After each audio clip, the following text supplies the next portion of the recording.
Hello and welcome to I GATE Bhilai.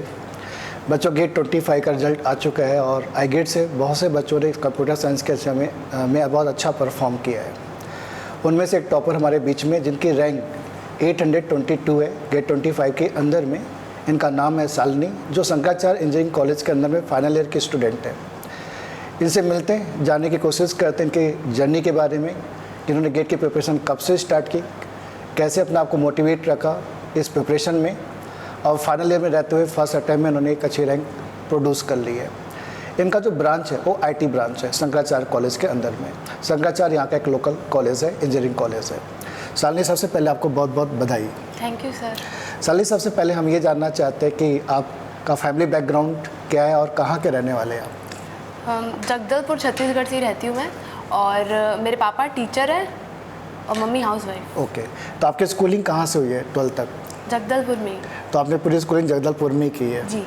Okay, तो हमें जानना चाहते हैं कि आपका जो स्कूलिंग था उस समय आप पढ़ने में कैसे थे, मतलब आपका 12 का परसेंटेज कैसा था? 94% था, तो मतलब आप पढ़ने में बहुत अच्छे थे शुरू से ही, मतलब घर वाले प्राउड करते थे? हाँ। तो घर वालों के पीछे नहीं लगे रहना पड़ता था? नहीं, कभी नहीं, खुद ही लगे रहते थे। तो फिर आप उस समय, जो कि हमारे इंडिया में सबसे ज़्यादा रहता है कि हम IIT JEE की तैयारी करें, तो क्या आपने उस समय IIT JEE टारगेट नहीं किया था? नहीं। कोचिंग वगैरह कुछ ज्वाइन किया था? तो क्या मालूम नहीं था? लगता था कि बहुत मुश्किल है और जनरल कैटेगरी में और नहीं हो पाएगा, तो फिर तो इसलिए आप उधर मोटिवेट नहीं हुए? तो आपने टोटली अपना जो प्लान था वो बोर्ड एग्ज़ाम तक ही रखा? हाँ। तो इंजीनियरिंग का प्लान कैसे बनाया आपने? सर समझ नहीं आ रहा था क्या करना है क्या करना है। फिर मेरी दीदी ने भी इंजीनियरिंग ही किया था शंकराचार्य से, तो मैंने भी वही कर लिया। ओके, तो आपकी दीदी शंकराचार्य से पास आउट है, वो कब के पास आउट है? 21 के। तो वो भी CS और ब्रांच से? IT ब्रांच से हैं, और अभी जॉब में होंगी वो? हाँ। किस कंपनी में है वो?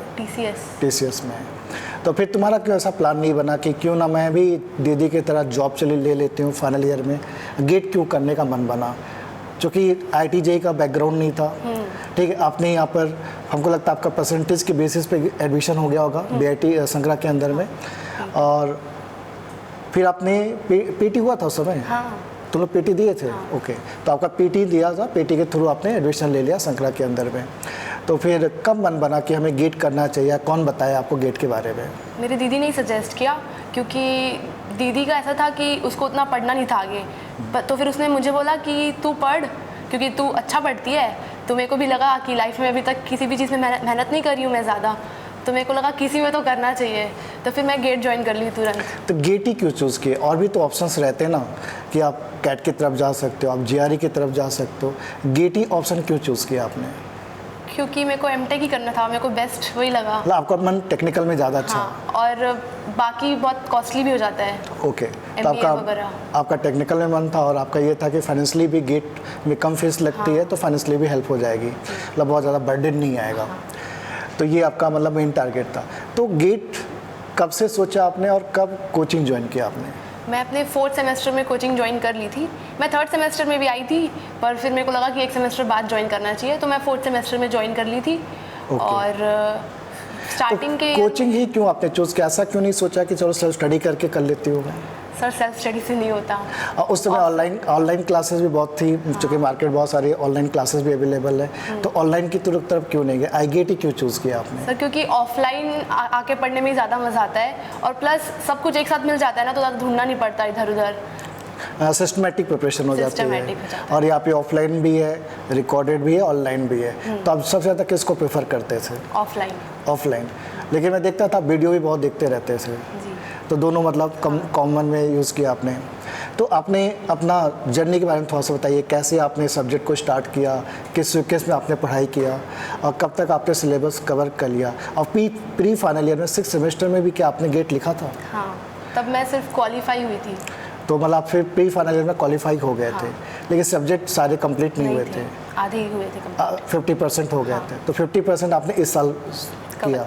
तो लास्ट ईयर जो प्री फाइनल ईयर में थे, उस समय क्या गलतियाँ हुई थी? मैं उस समय उतनी सीरियस नहीं थी, मेरे को लग रहा था कि मैं 4th ईयर में अच्छे से करूँगी, अभी थोड़ा चिल थी मैं तब 3rd ईयर में। तो फिर कब से आपने एकदम सीरियस हुए कि अब मुझे अच्छे से करना है? मैं अप्रैल मतलब यहाँ पे फेलिसिटेशन सेरेमनी हुआ था, उसके बाद मैं अप्रैल में पढ़ी, फिर मैं जुलाई से लग गई थी जुलाई से थोड़ा और सीरियस। तो कैसे प्लान बनाते थे, कैसे सब्जेक्ट को कंप्लीट करते थे? जैसे पहले सब्जेक्ट को लेक्चर देख के ख़त्म कर लिया, फिर PYQ, मतलब पहले कॉपी रिवाइज़ करती थी मैं पूरा, रिवाइज़ किए बिना सेटिस्फेक्शन ही नहीं मिलता था, तो पहले पूरा कॉपी रिवाइज़ करती थी, उसमें बहुत टाइम लगता था। फिर PYQ कर लेती थी, फिर लगता था कि हाँ सब्जेक्ट कंप्लीट हो गया है। फिर टेस्ट वगैरह भी लिखते थे आप? तो इस तरह से आपने कब तक पूरा सिलेबस कवर कर लिया था? मेरे को तो बहुत लेट हो गया था, दिसंबर चला गया था मेरा होते मतलब थोड़ा स्लो हो गए थे। हाँ। तो डेली कितने घंटे पढ़ते थे आप? 8 घंटे। 8 घंटे डेली देते थे, तभी आपका दिसंबर चला। और टेस्ट कब से चालू किया था आपने? दिसंबर जनवरी। ओके, तो उस समय ही आपने टॉपिक वाइज और मॉक टेस्ट इससे पहले नहीं दिया था? टॉपिक वाइज दी थी मैं, हाँ। पर जो सब्जेक्ट वाइज और जो मॉक टेस्ट होता है वो दिसंबर में दिया था आपने। तो आपको कौन सा सब्जेक्ट बहुत अच्छा लगता है गेट का? डिजिटल इलेक्ट्रॉनिक्स और TOC। अच्छा, और कौन सा ऐसा सब्जेक्ट है जो आपको लगता है कि ये थोड़ा सा मेरा अभी भी वीक है? CN तो मैं कर ही नहीं, CN छोड़ दी थी मैं। ओके। अब लगता है कि थोड़ा कर लेना था। तो क्यों ऐसा क्यों छोड़ दिया, क्या रीज़न हुआ छोड़ने का? क्योंकि टाइम कम पड़ गया थोड़ा, फिर मेरे को ऐसा लगा कि जो सब्जेक्ट अच्छे से हुए हैं उन पे ही फोकस करती हूँ। तो उसको रिवाइज़ किया, उसके PIQ सॉल्व किया, उसके वो सब चीज़ें आपने दी। ओके, तो जब आप मॉक टेस्ट देते थे उस समय आपके कितने नंबर्स आते थे टेस्ट में? कभी 50, कभी 60, मैक्सिमम 60 तक पहुंचा था, 60-63 तक। और गेट का जब आपने एग्ज़ाम लिखा उसमें कितने मार्क्स आए आपके? 67.02। 67.02, मतलब ये आपके after normalisation. Okay. Before normalisation कितने मार्क्स थे आपके? 57.66। 57 पॉइंट। तो सेकेंड शिफ्ट था आपका पेपर। हाँ। तो सेकेंड शिफ्ट आप जब पेपर लिख रहे थे उस समय माइंड में क्या चल रहा था, कैसा फील लग रहा था, मतलब पेपर कैसा लग रहा था आपको? पेपर तो बहुत लंबा लग रहा था, एक्चुअली टाइम कम लेंदी पड़ा लग रहा था। हाँ। और कुछ क्वेश्चंस एकदम इजी थे और कुछ बहुत टफ थे। तो क्या आपने सारे क्वेश्चन देख लिए थे 3 घंटे के अंदर में? हाँ, बस एक ही राउंड लगा पाई थी पर मैं, क्योंकि मैं थोड़ा स्लो हो गई थी। अच्छा, स्लो हो गए थे। तभी आपने ऐसा नहीं हुआ कि पेपर के टाइम में डिप्रेशन हुआ थोड़ा सा कि क्या आ गया ये? हाँ, बीच में ऐसे हल्का सा ऐसा होता है कि जोन आउट होने हो जाता है। हाँ। पर फिर याद आता है कि नहीं, वापस आओ, अच्छे से इसी देना 3 घंटे में अच्छा करना हाँ। है। तो जब आप पेपर दे के आए तो उस समय फील अच्छा लग रहा था? नहीं, लग रहा था कि गड़बड़ हो गया गड़बड़ कुछ? हो गया।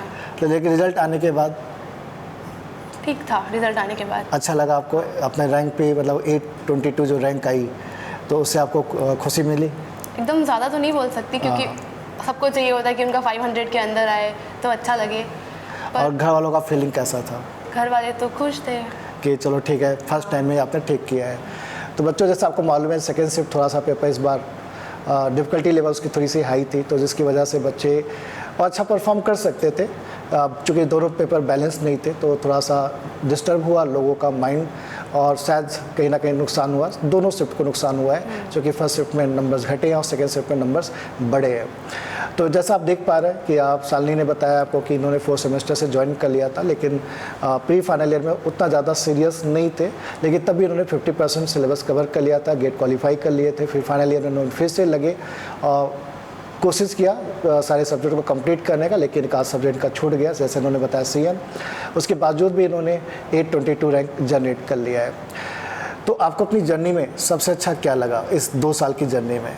मेरे को सबसे अच्छा ऑफलाइन कोचिंग लगता था, क्योंकि मज़ा आता था पढ़ने में। ऑफलाइन आके एक माहौल मिलता था। हाँ, बहुत मज़ा आता था। और मतलब आपको ऐसे, चूँकि लंबी जर्नी थी, 2 साल की जर्नी थी आपकी, जैसे ये चूँकि कॉलेज के टाइम से आपने ज्वाइन किया था, कभी ऐसा नहीं लगा कि क्या कर रही हूँ, छोड़ देती हूँ? नहीं, ऐसा तो नहीं लगा। मतलब आपको इंटरेस्ट आने लगा था? ऐसा लगा कि कुछ कर रही हूँ मैं, कुछ मतलब कुछ सीख रहे हो। मतलब क्या बेनिफिट लगा आपको गेट करने से? एक तो गेट रिजल्ट आया, चलो उसके अलावा और सब लोग इतने ज़्यादा खुश हैं ना आसपास, एक पॉजिटिव इन्वायरमेंट बन गया है। तो आपके जूनियर शंकराचार्य के भी देख रहे हैं, जो लोकल स्टूडेंट हैं भिलाई को देख रहे हैं आपको, आप अपने जूनियर्स को क्या गाइडेंस देना चाहोगे? बस यही है कि अगर लाइफ में कुछ चेंज करना है, मेहनत करना है, तो घूमना घामना सब छोड़ के एटलीस्ट लास्ट ईयर में पढ़ने बैठ जाना चाहिए किसी को भी। तो कॉलेज का जो प्लेसमेंट था उसमें बैठे या नहीं बैठे? बस एक में बैठी थी कंपनी में, फिर बाकी भरी थी मैं, पर नहीं बैठी। मतलब आपने पूरा फोकस अपना गेटी की तरफ, क्योंकि टाइम नहीं था।